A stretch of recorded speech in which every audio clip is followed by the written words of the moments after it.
Mesdames et messieurs, bonsoir et bienvenue dans Burkina Libre, votre émission sur Wadjes TV. Ce soir, nous mettons la lumière sur un chantier souvent négligé, mais essentiel à la survie des nations, la santé publique. Et pour en discuter ce soir, nous avons encore sur notre plateau nos deux invités, Amen Segla et Yannick Kwame. Bonsoir et bienvenue à vous. Yannick. Bonsoir Martial, merci et bonsoir à nos très chers téléspectateurs. Plaisir de vous avoir encore ce soir. C'est le plaisir pour moi, Martial. Ravi. Bonsoir Amen Segla et bienvenue encore sur notre plateau. Bonsoir Martial et bonsoir à tous ceux qui nous suivent ce soir. Plaisir de vous avoir encore sur notre plateau. Partagé. Alors, parlons de la santé publique. Depuis son arrivée au pouvoir en 2022, le capitaine Ibrahim Traoré trace une nouvelle voie pour le Burkina Faso. Une voie axée sur la dignité, l'accès équitable aux soins et la réappropriation de nos ressources naturelles et médicinales. Clinique mobile, hémodialyse, baisse du coût des médicaments, promotion des praticiens, autant d'initiatives concrètes qui facilitent aujourd'hui l'accès aux soins aux citoyens burkinabés. Alors, Amen Segla, aujourd'hui, pour faire un bilan de l'état dans le domaine de santé au Burkina Faso, que peut-on dire de ce domaine-là avant l'arrivée du capitaine Ibrahim Traoré en 2022 ? Bon, pour parler du domaine sanitaire, avant l'arrivée du capitaine Ibrahim Traoré, la situation n'est pas différente de celle de presque tous les pays subsahariens. Parce que la gestion était la même comme le cas du Burkina Faso. Parce que la vétusté des infrastructures sanitaires, manque de personnel, manque de médicaments, formation inadéquate, manque de matériel moderne pour faire face aux besoins du terrain. En plus de cela, il y a aussi la situation d'insécurité qui empêche d'abord la population à accéder à un centre de santé et qui oblige aussi les médecins ou bien les infirmiers de refuser d'être affectés dans ces zones de conflit-là. Donc, la situation est généralement catastrophique en matière de santé. Tant bien que, c'est vrai, à l'époque, les médecins qui sont sur le terrain arrivent quand même à faire un effort pour apporter le soin et les soins à la population dans les conditions qui n'est pas aussi sécurisées que ça. Mais bon, ils arrivent à faire ça quand même. Mais quand vous prenez la situation générale de la chose, c'était pas réluisante. Et c'est pas différent de ce à quoi nous assistons dans les autres pays en Afrique subsaharienne. Parce que quand vous prenez aujourd'hui, quand l'État n'investit pas dans le domaine de la santé, parce qu'il y avait, comment je vais appeler ça, il y avait, si je peux appeler ça, un accord ou bien, voilà, un traité d'Abuja qui stipulait à l'époque que chaque pays, ne serait-ce que de la CEDEAO, doit investir plus de 15% de son budget national dans le domaine de la santé. Même beaucoup de gouvernements ou bien beaucoup de pays n'arrivaient même pas à 8% de leur budget à investir dans le domaine de la santé. Et en plus de cela, il y a aussi la corruption endémique qui réside aussi dans le domaine-là. Parce que les médecins à l'époque, tout le monde avait des cliniques privées. Quand il y a les malades qui viennent dans les centres de santé d'État, ils les détournent dans leur propre clinique pour prendre cet argent-là. Donc, quand vous prenez la situation globale avant l'arrivée du capitaine Ibrahim Traoré au pouvoir en septembre 2022, et ce n'était pas une situation qui est réluisante. Merci Amen pour votre rapport sur ce sujet. Yannick, pour faire le bilan du domaine de la santé au Burkina Faso, que peut-on dire avant l'arrivée du capitaine Ibrahim Traoré en matière de santé au Burkina ? Alors, merci Martial. Je peux dire que c'était la croix et la bannière, le système de santé au Burkina Faso avant l'arrivée du capitaine Ibrahim Traoré. Et au risque de répéter la même chose que Amen vient de dire, je crois que la gestion catastrophique des dirigeants de ce pays-là a fait que la précarité était vraiment caractéristique du système de santé à l'époque. Et pareil pour les autres pays de l'Afrique subsaharienne également. Et parmi les nombreux défis auxquels le système de santé a eu à faire face, on note principalement le manque d'infrastructures. Les formations sanitaires, eh bien, il en manquait cruellement au Burkina Faso. Et les rares endroits où tu vas voir les hôpitaux, des formations sanitaires, des dispensaires et tout, eh bien, ces formations-là manquent également de matériel. Ce qui fait que quand tu tombes malade, eh bien, il faut prier ton Dieu parce que tu ne sais pas quel sera ton sort, parce que déjà, c'est difficile d'accéder aux soins, surtout quand on prend le contexte sécuritaire. Et n'oublions pas que quand les terroristes là, ils viennent semer le chaos, ils détruisent tout sur leur passage, y compris les hôpitaux, y compris les cliniques et tout ce que vous voulez. Alors, les soins, c'était difficile d'y accéder. Et si c'est possible d'y accéder, eh bien, l'argent, ça fait défaut parce que les soins sont chers. Et c'était carrément, se soigner, c'était carrément devenu un luxe que seuls ceux qui avaient les moyens pouvaient se permettre. Or, ce n'est pas ça. Et heureusement que nous sommes en train d'assister à un changement qui ne dit pas son nom. Une fois que le capitaine Ibrahim Traoré est arrivé au pouvoir, eh bien, on peut remarquer considérablement les changements de gauche à droite, des changements par-ci par-là, notamment l'équipement des hôpitaux et tout, et voilà. Et on va y revenir. Alors, parlons de changement, comme vous l'avez mentionné dans votre intervention aujourd'hui, en moins de 2 ans. Qu'est-ce qui fait la particularité de l'approche sanitaire du capitaine Ibrahim Traoré aujourd'hui? Eh bien, la particularité de l'approche sanitaire du capitaine Ibrahim Traoré, c'est le contexte sécuritaire dans lequel ça se déroule. Ahmed vient de parler de budget qu'il faut allouer au secteur de la santé. Il faut au moins allouer au moins 15% du budget du pays, du budget national du pays. Eh bien, le Burkina Faso, malgré ce contexte sécuritaire, a alloué 12% de son budget national au secteur de la santé. Et ce qui n'est pas du tout négligeable, sachant bien le contexte sécuritaire dans lequel le Burkina Faso évolue. Eh bien, c'est une approche, pour répondre à ta question, c'est une approche vraiment combative parce que aujourd'hui, les Burkinabés ont des difficultés à accéder aux soins, surtout à l'intérieur du pays, au nord, au centre-est et tout. Dans les milieux ruraux, les Burkinabés ont vraiment du mal à accéder aux soins. Raison pour laquelle le capitaine Ibrahim Traoré fait tout, et il a tout mis en œuvre pour que aujourd'hui le Burkinabé puisse accéder aux soins. Il a mis à la disposition de la population des cliniques mobiles. Et l'année passée, plus de 15 cliniques mobiles. Les cliniques mobiles, ce sont des formes de vannes, d'accord, équipées de matériels médicaux qui sont déployés à l'intérieur du pays pour que les populations, surtout les femmes enceintes, puissent y aller et faire leur bilan de santé, faire leur consultation prénatale, faire leurs examens et tout pour que, voilà, ils puissent avoir une meilleure santé, pour qu'ils puissent avoir un meilleur accès sanitaire. Donc, quand on voit... donc, aujourd'hui, le capitaine Ibrahim Traoré mobilise également des moyens pour équiper les hôpitaux du pays. Déjà, beaucoup de nouveaux centres de formation sont en construction, déjà, et ceux qui existaient avant sont en train d'être rééquipés, sont en train d'être modernisés. Aujourd'hui, quand tu veux faire le scanner ou bien l'IRM au Burkina Faso, eh bien, les frais d'examen sont considérablement revus à la baisse, ce qui n'était pas le cas avant.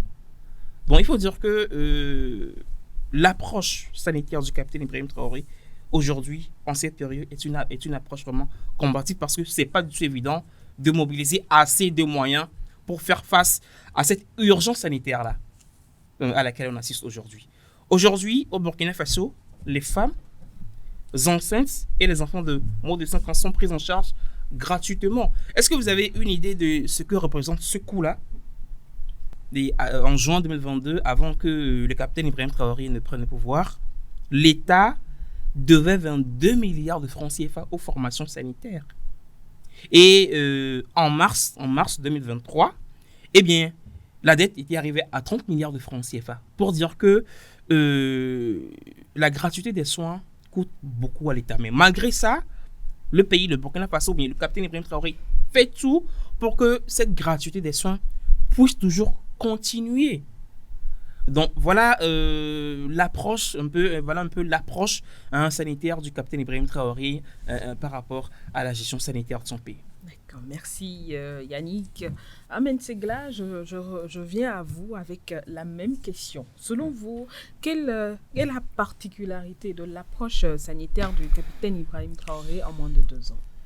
Alors, normalement, pour juger la capacité d'un chef d'État par rapport à ses actions à l'endroit de la population, d'abord, il faut que la personne soit venue dans une condition normale d'un chef d'État.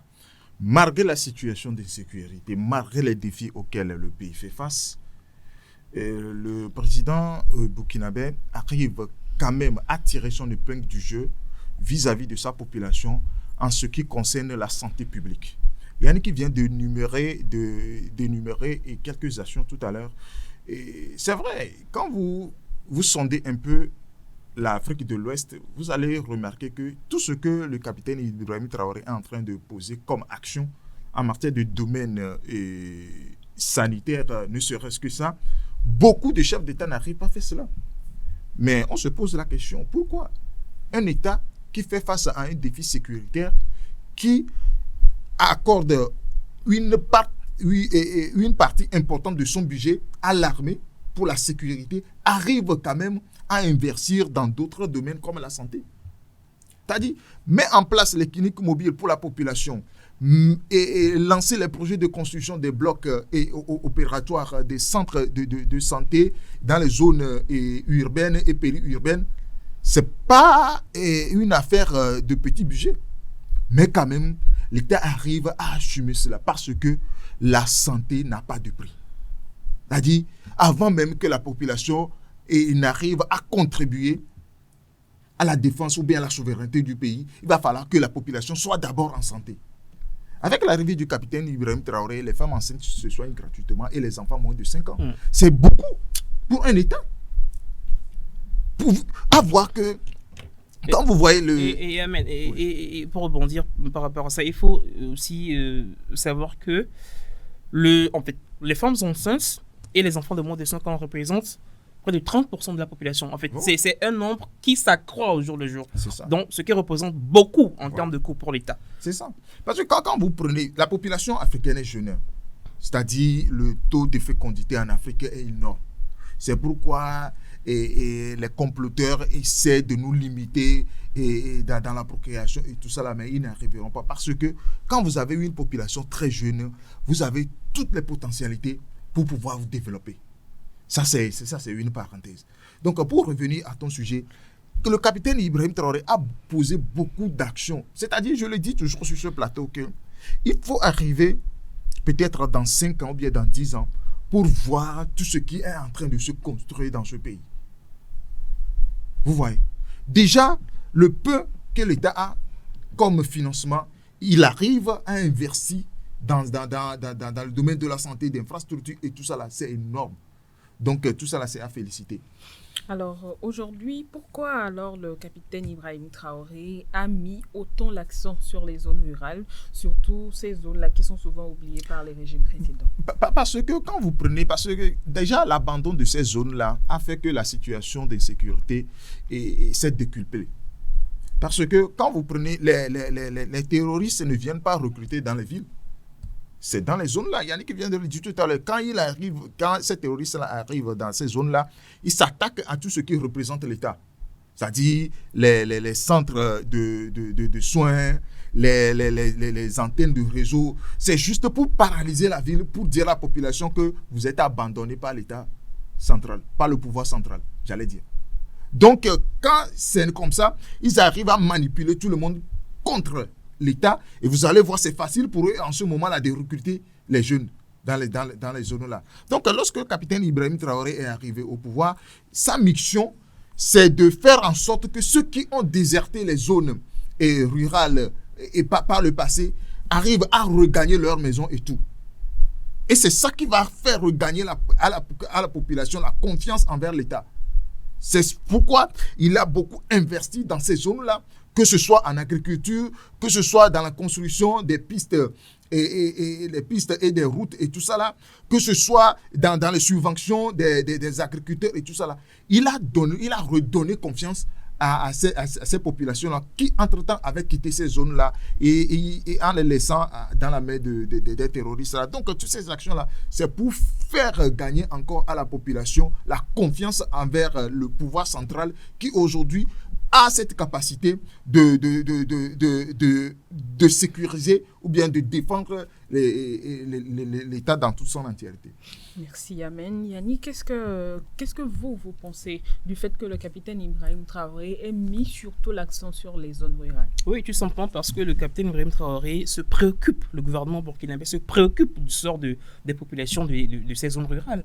Vous savez que ces zones rurales constituent les principales zones d'affrontement et de conflit créées par les groupes armés. Alors, qui dit conflit créé par les groupes armés dit déplacement de la population. Et qui dit déplacement dit crise sanitaire. Donc, ce sont des populations dans ces zones-là qui ont le plus... Bon, je ne dis pas que ceux qui sont dans les zones urbaines en ont moins besoin, non. Et elles aussi, ces populations urbaines également en ont besoin. Mais l'accent, bien l'urgence, c'est plus dans ces zones rurales-là. Et raison pour laquelle le gouvernement a mis en place les structures qu'il faut pour que, étant donné que les soins vraiment sont inaccessibles à ces populations-là, eh bien, que ces soins leur soient désormais accessibles, d'où le déploiement des cliniques mobiles. Aujourd'hui, le capitaine Ibrahim Traoré a déployé ou bien a recruté plus de 15 000 agents de santé dispatchés dans ces zones-là. Ce qui veut dire que le sort des populations de ces zones, vraiment, leur sort vraiment, concerne le gouvernement en place aujourd'hui. Donc, il faut aussi savoir que la plupart de ces zones, en fait, il faut aussi savoir que, de par le passé, ces zones, ces milieux ruraux étaient vraiment négligés par le gouvernement central, par les anciens dirigeants, ceux qui ont eu à diriger le Burkina Faso. Eh bien, ils se plaisaient de négliger ces zones-là. Ce qui nourrissait des tensions, de déviance par rapport à l'État. Et c'était facile pour eux également de se faire enrôler dans les rangs des terroristes parce qu'ils se disent l'État nous a oubliés, l'État nous a abandonnés. Donc aujourd'hui, ces actions menées par le capitaine Ibrahim Traoré consistant à équiper ces milieux ruraux des centres de santé adéquats, des formations sanitaires adéquates, permet également à l'État d'exprimer son inquiétude, d'exprimer son intérêt vis-à-vis de ses habitants, de ces populations, de ces zones-là. Donc, c'est important de le faire et il faut saluer également le capitaine Ibrahim Traoré et ses collaborateurs pour le travail remarquable qu'ils sont en train de faire. Alors, pour ajouter quelque chose à ce que Yannick vient de dire tout à l'heure, aujourd'hui, le capitaine Ibrahim Traoré a intérêt d'investir beaucoup dans ces zones-là parce que quand vous prenez l'économie du Burkina Faso, 67% de cette économie-là est agricole. Et c'est dans ces zones-là que les activités champêtres se faisaient. S'ils ne sont pas en bonne santé, comment est-ce que l'économie va évoluer? C'est très important. C'est très important parce que c'est à ces zones-là aussi que ces terroristes s'attaquent. Parce qu'ils savent très bien que quand les agriculteurs seront dans l'incapacité de produire, le pays serait paralysé. Voilà. Donc, ils s'attaquent à eux. Donc, le capitaine Ibrahim Traoré a intérêt à ce que la population de ces zones-là soit en bonne santé pour pouvoir faire bouger l'économie. Aujourd'hui, c'est beau de voir que les dispensaires, les centres de santé sont en train d'être réouverts pour le bonheur des populations qui vivent là-bas. Voilà. Alors, parlons aujourd'hui de santé au Burkina Faso. Il y a l'approche occidentale, l'approche moderne, mais le capitaine Ibrahim Traoré, dans sa politique, est en train d'insérer la médecine traditionnelle dans le domaine de la santé. En investissant dans la médecine traditionnelle et en associant les praticiens, quel message est-ce que le capitaine Ibrahim Traoré est en train d'envoyer à l'Afrique et surtout aux autres chefs d'État? Eh bien, le message est clair. C'est qu'en Afrique, nous avons tout.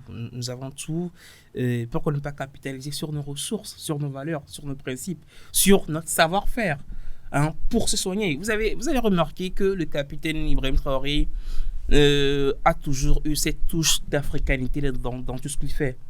Que ce soit dans la modernisation de la justice, eh bien, il a pensé à mettre en place des tribunaux coutumiers. Dans le domaine de la santé, pareil. Vous savez, ce n'est pas tout nouveau. Déjà, le 31 décembre 2024, il a eu à dire ça dans son message quand il s'est adressé à la nation en marge du Nouvel An 2025. Il a déjà dit, et vous savez que le capitaine Ibrahim Traoré tient toujours ses promesses, il a dit que le pays, le Burkina Faso, souhaite installer dans chaque province une petite forêt, un petit bosquet composé essentiellement de plantes médicinales et d'herbes médicinales que les praticiens et même les chercheurs peuvent utiliser pour créer des remèdes aux différents maux, pour soulager un tant soit peu les populations.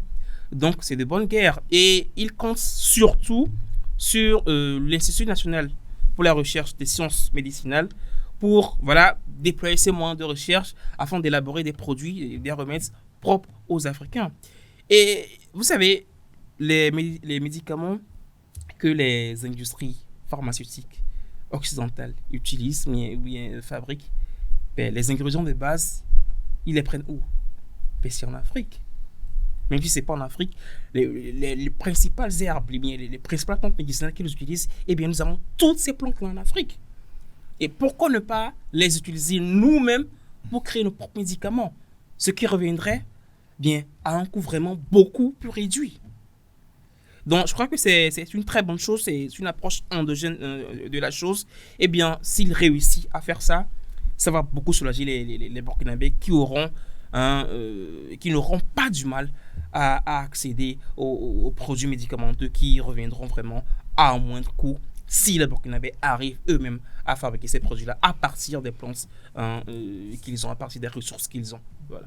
Alors, à Mentegla, aujourd'hui, le capitaine Ibrahim Traoré introduit la médecine traditionnelle et associe les praticiens à la santé au Burkina Faso.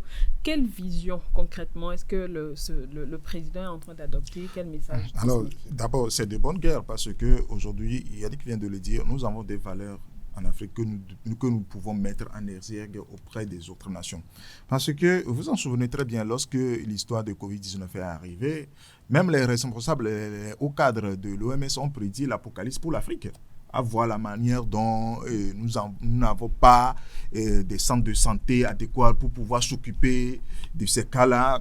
Ils ont prédit tout ce qu'ils ont à dire, mais à fin de course, on a remarqué que l'Afrique est totalement épargnée de cette histoire-là. Donc ça prouve combien de fois nous avons des valeurs à mettre en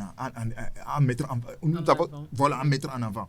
Et si le capitaine Ibrahim Traoré a jugé bon d'associer la médecine traditionnelle, c'est de bonne guerre parce que dans le domaine traditionnel, c'est vrai, aujourd'hui nous parlons de la modernisation, que vraiment il va falloir que tout ce qui est médicaments sorte du circuit des firmes pharmaceutiques, parce que c'est ça quoi, c'est ce qui est à la mode aujourd'hui, parce que ce serait difficile de donner un médicament ou bien des plantes avec les décoctions et tout ça là, de donner ça à quelqu'un de bois, il va dire non, que ça là, ça peut te bloquer des fois, mais nous avons utilisé ça depuis des années.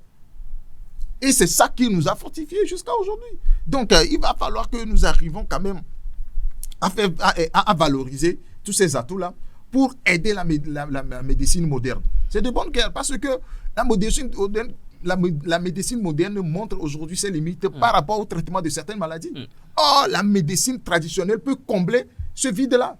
Et en tant que chef d'État qui a une vision globale des choses, pas quelqu'un qui est sorti du circuit des impérialistes à qui on l'impose ce qu'on veut et puis il exécute, mais quelqu'un qui a une vision globale de la chose et qui comprend comment les choses évoluent dans le monde dans lequel nous sommes aujourd'hui, mais a intérêt à ce qu'il y a cet assemblage-là, ce brassage entre la tradition et la modernité en matière de santé pour pouvoir évoluer. Parce que le but visé, c'est de donner la santé à la population. Si la tradition peut apporter quelque chose, pourquoi pas? Pourquoi le refuser? Donc, si le capitaine Ibrahim Traoré aujourd'hui veut aller dans ce sens, c'est quelque chose à encourager. Et d'autres pays aujourd'hui doivent aussi copier ce que le Burkina Faso est en train de faire. Parce que nous le savons tous. Personne ne peut me dire aujourd'hui que les chefs d'État qui gouvernent les autres pays en Afrique ne savent pas qu'aujourd'hui, lorsque on associe la tradition et la modernité en matière de santé, ça peut donner quelque chose que les Blancs n'ont pas. Mais nous le savons tous. Mais ils n'ont pas ce courage-là de le faire, c'est tout. Et il faut savoir que de plus en plus d'Occidentaux viennent se soigner en Oui, Afrique oui. avec nos méthodes C'est ça, traditionnelles, c'est ça. avec nos plantes, C'est avec ça, c'est ça. nos médecines. Vous l'avez un tout petit peu effleuré dans votre intervention aujourd'hui. Face à cette dynamique, que doivent faire les peuples africains qui observent cette révolution sanitaire silencieuse? Est-ce qu'ils doivent suivre, s'inspirer ou carrément l'adopter? Mais s'inspirer, oui, parce que quand vous prenez l'Afrique aujourd'hui, nous le savons tous que nous avons des atouts en matière de santé. Vous allez voir que lorsqu'on parlait des zones rurales, lorsqu'il n'y a pas de soins de santé adéquats, lorsque les terroristes ont paralysé tout en matière de santé là-bas, vous vous posez la question, lorsque ces populations sont malades, comment ils arrivent à se traiter? Ils se donnent à la médecine traditionnelle. Ils cherchent des plantes, ils cherchent les racines, ils font les décoctions, et puis bon, ils se soignent avec ça. C'est comme ça, ça évolue. Mais il y a aussi des limites. Le fait d'associer la médecine moderne et la médecine traditionnelle, ça peut donner encore quelque chose que nous voulons en matière de santé. Alors, Yannick, pour votre part, qu'est-ce que vous pensez que les peuples africains peuvent faire, surtout face à cette révolution de santé? Vous savez, Martial, il existe un pays que je connais personnellement, où c'était, du moins ça a été vraiment le parcours de combattants afin qu'ils installent des scanners dans leurs hôpitaux. Pour dire que ce que le capitaine est en train de faire aujourd'hui au Burkina Faso, eh bien, c'est unique en son genre, vu qu'il y a beaucoup de dirigeants en Afrique, beaucoup de chefs d'État qui refusent de placer la population au cœur de leurs priorités. Ils préfèrent jouer le jeu des impérialistes, remplir leur propre poche. Et aujourd'hui, suivre ou bien s'inspirer de ce que le capitaine Ibrahim Traoré est en train de faire, eh bien, c'est ce que moi, personnellement, je souhaite. Parce que les populations ont trop souffert. Surtout les populations africaines ont trop souffert. Elles ont souffert des impérialistes. Elles sont également en train de souffrir dans la main de nos propres dirigeants, de nos propres filles africaines. Et ce n'est pas possible.